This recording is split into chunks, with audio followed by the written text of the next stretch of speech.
So I'm delighted to say joining us on the We Are West Ham podcast for the first time is Adam from Red Side of the Trent Podcast, looking ahead to Saturday's game at London Stadium, West Ham v Nottingham Forest. Adam, great to have you with us. Thanks for joining us on the show, on the podcast for the first time.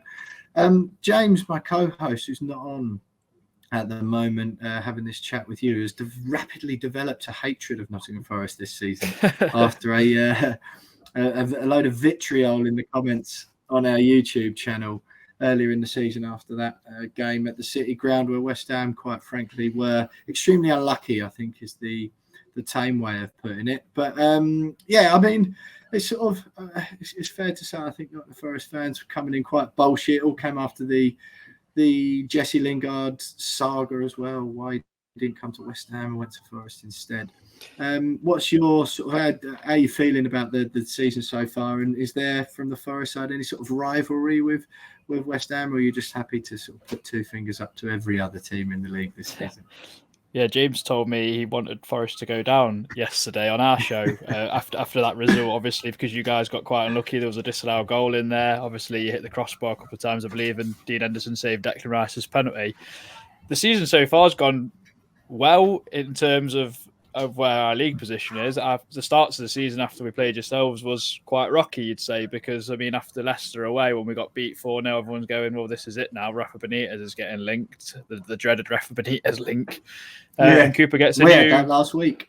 Yeah, and Cooper gets a new 3-year deal. And then ever since then, we've only been beaten maybe 3 times, I think, since in the league. So we're going all right. I think we're not out of it by any means. We're still very much in this relegation scrap between about 8 or 9 teams, it seems, and that's it. And then regarding the rivalry with West Ham, I think it's more towards the media side of things. I've seen everyone was saying that, I mean, the price of Jesse Lingard's weekly wage went up every single day, it seemed, after he signed for us, and then because he signed for us and we happened to beat you 1-0 in that sort of like pantomime story. It kind of made it more than what it was, but we were just happy to get a victory and be back in the Premier League at the time. I think it didn't matter who we played; it just happened to fall quite nicely in that story. Yeah, of course. I mean, you'll have been asked this question on every single other podcast you've been on this season, so I'm afraid I'm going to have to do the same. You'll forgive me. Is it 27 players? You're up 30, to, I think the song goes. The 30 songs who gives We're Nottingham Forest and we're staying up is the song at the moment going in on the terraces. Right, okay. So that's 30, including last summer and January. I mean, you know, I like to consider myself to have a little bit more of an informed view on these sort of things. And it was needed, wasn't it? You know, the team that got you up to the Premier League in the first place, you did. You had lots of contracts coming to an end, that sort of thing. You needed an overhaul. 30 players, though? I mean, you could, if you look at it, especially like if you know Forest inside and out, you'd only say about 20 of them have been part of the squad, or maybe even less, probably, because I think a few of them went straight out on loan, and then a couple didn't even play. I mean, Loic Bade didn't even get a sniff, and now he's playing first-team football for Sevilla in La Liga. So you explain that one to me. I don't know how he never got minutes for us with all of our injury worries at the back, especially. So it was needed. I think 30 is a bit extreme from the outside looking in, but if it works, then we don't care, because essentially it's not the supporters' money, it's the owner's money. If he wants to put that much money, and you look at Chelsea, 800 million, they might not even finish in the top 4 at this rate. They're absolute shambles of a side when I've watched them. I mean, how do you not beat Southampton? They are the worst team I've seen this season. So yeah, true. So yeah, 30 is extreme. I think if you're really like if you're one of these nerds who's going to watch every single team, you'd probably go, well, they've probably only used about 18 to 20 of those players. I mean, some of them have been a waste of time and money for both parties. Yeah, no, it's just an intriguing one, isn't it? Normally when situations like that happen, you saw Fulham do it a couple of years ago. It tends to end in disaster, but things do seem to be picking up. What do you make of Steve Cooper? I'm a big fan. What are your thoughts? Yeah, I don't think he can really do a lot wrong within Nottingham. I think he could go into any pub and he'll get a pint. I'm pretty sure.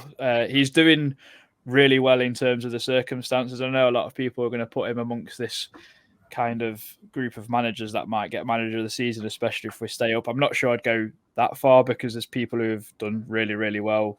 Eddie Howe, Mikel Arteta, and Marco Silva, and then even like De Zerbi's done really well at Brighton. Thomas Frank's done well at Brentford, and the usual suspects of Pep Guardiola. I mean, Jurgen Klopp maybe not so much, but Cooper's done really well to adapt to having so many players, so many different people from different countries as well, and trying to make everyone happy. I mean, we get criticised for the players dancing in the dressing room, it seems, these days after getting a good result. I don't know what football club doesn't. It just seems to get a bit too much media attention there. But I think the whole premise of that almost is like two fingers up to the rest of the league and media who said, how can you gel so many players together? It's clearly something is clearly working and happening because we're getting results at the end of the day, and that's what the first and foremost thing is in football, isn't it? It's results and it's points on the table. So Cooper's doing brilliantly. I think he's quite level-headed.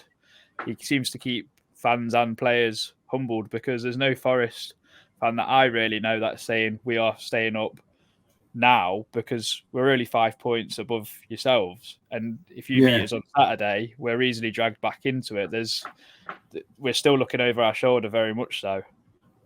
Yeah, no, I mean, it seems sort of like Southampton and Bournemouth. I'm still convinced of the two that are goners. I've been quite openly saying that we're too good to go down.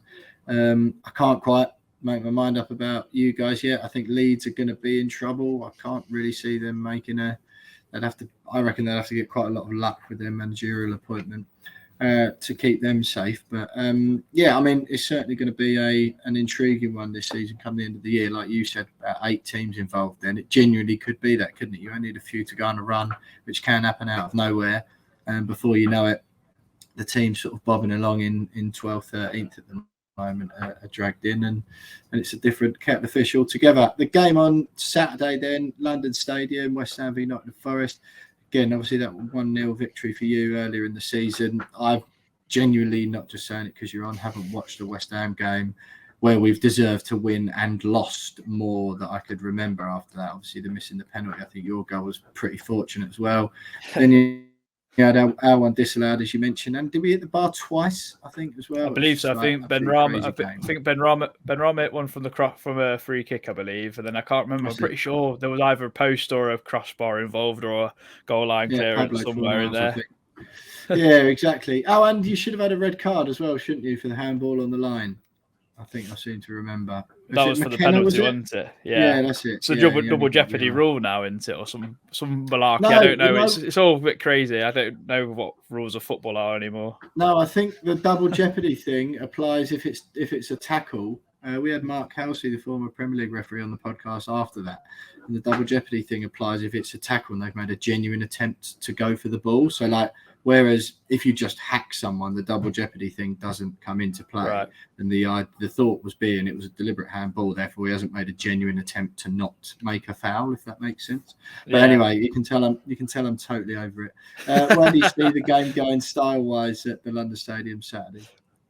It's going to be an interesting one because when I've watched West Ham, obviously, especially like last season, you were very much counter-attacking side, and that's kind of our style of play, especially this season because we're playing such better opposition. Even like the sides that don't tend to have more possession anyway have had way more possession than us in genuine anyway.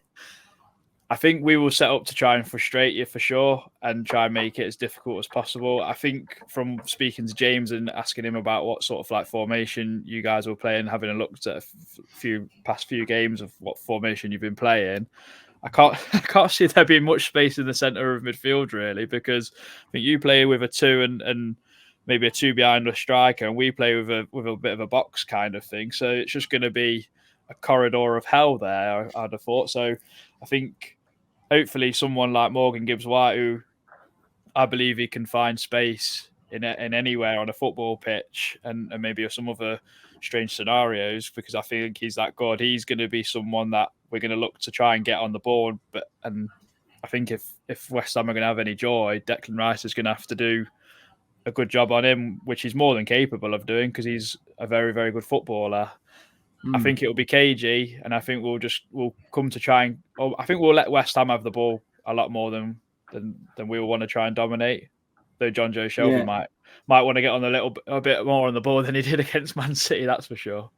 Yeah. No, so yeah, it's an odd one when we come up against teams like that. We tend to do better, funnily enough, against teams like that rather than against the big sides.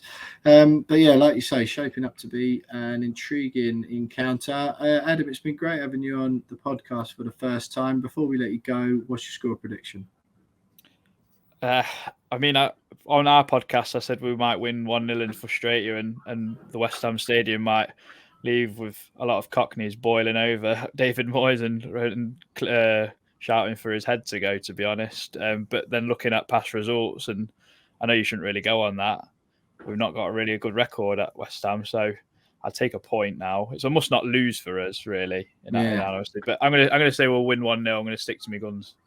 Yeah, fair enough, mate. Fair enough. Yeah, it is a bit of a must-win for us, and I'm hoping, we had one of them against Everton at home a few weeks ago, and we come out trumps with that 2-0. So I'm hoping that the fans get behind the team. We can put in another decent performance again. After, to be fair, I know we lost at Tottenham, but a couple of good points at against Chelsea and Newcastle in the games before. So I don't think it's quite as bleak and glum as everyone thinks. I just hope we can get a good start, and I'm going to go for 2-0. But Adam, it's been brilliant having you on. Adam there from the Red Side of the Trent podcast, looking ahead to that game at London.